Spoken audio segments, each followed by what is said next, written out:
ജ്യേഷ്ഠാനുജന്മാർ ആനന്ദനൃത്തമാടുന്ന തൃച്ചംബരം ശ്രീകൃഷ്ണ ക്ഷേത്രോത്സവം കേരളത്തിലെ തന്നെ ഏറ്റവും പഴക്കം ചെന്ന ഉത്സവാഘോഷങ്ങളിൽ ഒന്നാണ്.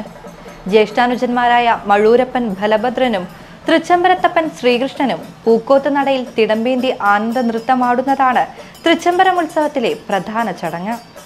കുംഭം 1 തുടങ്ങുന്ന എഴുന്നള്ളിപ്പ് ഉത്സവത്തിനു ശേഷം 22 നടക്കുന്ന കൊടിയേറ്റത്തോടെയാണ് ഉത്സവം വലിയ ആഘോഷങ്ങളിലേക്ക് കടക്കുന്നത്. കൊടിയേറ്റത്തിനു ശേഷം അർദ്ധരാത്രിയോടെ മഴൂർ ബലഭദ്രസ്വാമി അനുജനായ തൃച്ചംബരത്തപ്പൻ ശ്രീകൃഷ്ണന്റെ അടുത്തേക്ക് എഴുന്നള്ളുന്നു. ക്ഷേത്രത്തിൽ നിന്നും 1 കിലോമീറ്റർ അപ്പുറത്തുള്ള പൂക്കോത്ത് നടയിലാണ് ഉത്സവാഘോഷങ്ങൾ നടക്കുന്നത്.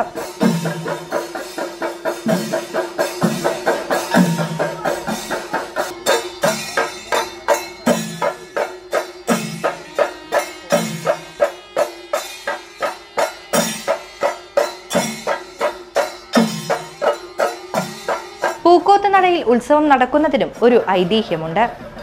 നൂറ്റാണ്ടുകൾക്ക് മുൻപ് പൂക്കോത്ത് നട തിരുമുറ്റമായി പൂക്കോത്തില്ലം എന്ന പേരിൽ ഒരു ഇല്ലമുണ്ടായിരുന്നു. പൂക്കോത്തില്ലത്തെ പരമഭക്തനായ ഒരു നമ്പൂതിരി പൂക്കോത്തടികൾ നിത്യേന ഭഗവത് ദർശനത്തിന് ശേഷം മാത്രമേ വെള്ളം പോലും കഴിക്കാറുണ്ടായിരുന്നുള്ളൂ അത്രേ. ഉത്സവ ദിവസങ്ങളിൽ തൃച്ചംബരം ക്ഷേത്രത്തിലെ നിത്യസന്ദർശകനുമായിരുന്നു. പ്രായാധിക്യം കാരണം എഴുന്നേറ്റ് നടക്കാൻ പോലും വയ്യാതായ ഭക്തശിരോമണി പൂക്കോത്തടികൾ ഹൃദയവേദനയോടെ ഭഗവാനോട് പ്രാർത്ഥിച്ചു. ഭഗവാനെ, ഭക്തവത്സല, അടിയന് നടക്കാൻ വയ്യേ, അങ്ങയുടെ ബാലലീലോത്സവം കാണുവാൻ ഭാഗ്യം തരണേ. പതിവ് പോലെ കുഞ്ഞരയൽ തറയിൽ നൃത്തം കഴിഞ്ഞാൽ പന്തവും വാദ്യമേളങ്ങളുമെല്ലാം ക്ഷേത്രത്തിലേക്കു തന്നെ മടങ്ങാനിരിക്കെ യാതൊരു മുന്നറിയിപ്പുമില്ലാതെ ഭഗവാൻ ഒരൊറ്റ ഓട്ടമായിരുന്നു അത്രേ പൂക്കോത്തടികളുടെ മുറ്റത്തേക്ക്. കൂടെ ജ്യേഷ്ഠനായ ബലരാമനുമോടി. എങ്ങോട്ടെന്നറിയാതെ പരിവാര സമൂഹവും. ഇങ്ങോട്ട് വന്നു കാണുവാൻ സാധിക്കാത്ത ഭക്തനെ അങ്ങോട്ട് ചെന്ന് അനുഗ്രഹിക്കുകയായിരുന്നു ഭഗവാൻ. ഇന്നും ഇത് തുടർന്നു വരുന്നു.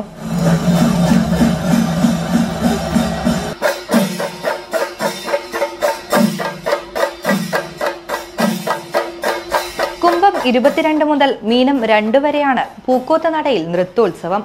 കുംഭം 27, 28 തീയതികളിൽ ദേവോത്സവമെന്നും മീനം 1, 2 തീയതികളിൽ മഹോത്സവമെന്നും പറയുന്നു.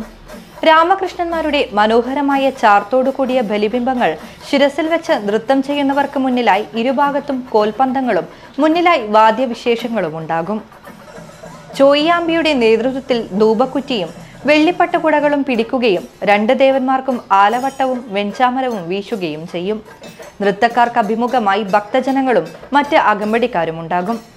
ഏറ്റവും മുന്നിലായി മഞ്ഞവടിക്കാരുടെ രക്ഷാ അകമ്പടിയും. ഭക്തജനങ്ങൾ ഗോവിന്ദ എന്ന് വിളിച്ചുകൊണ്ട് നൃത്തത്തിന്റെ ഗതിവേഗമനുസരിച്ച് മുന്നോട്ടും പിന്നോട്ടും നീങ്ങിക്കൊണ്ടിരിക്കും. ഗോവിന്ദനാമ വിളികൾ രംഗത്തെ ഭക്തി നിർഭരമാക്കുന്നു. കാളിയമർദ്ദനത്തെ അനുസ്മരിച്ചാണ് ഈ നൃത്തക്കളിയെന്ന് പറഞ്ഞു വരുന്നു. മുൻപ് ഉത്സവകാലത്ത് പൂക്കോത്ത് നടയിൽ പന്തലിടാറുണ്ടായിരുന്നു അത്രേ. ഒരു വർഷം ഉത്സവം കഴിഞ്ഞ് പന്തലഴിച്ചപ്പോൾ ദേവന്മാരും ഋഷിമാരും പുഷ്പവൃഷ്ടി ചെയ്ത പുഷ്പങ്ങൾ കണ്ടു എന്ന് ഭക്തജനവിശ്വാസം. അതിൽ പിന്നീട് പന്തലിടാറില്ലായിരുന്നുവെന്ന് പറഞ്ഞു കേൾക്കുന്നു.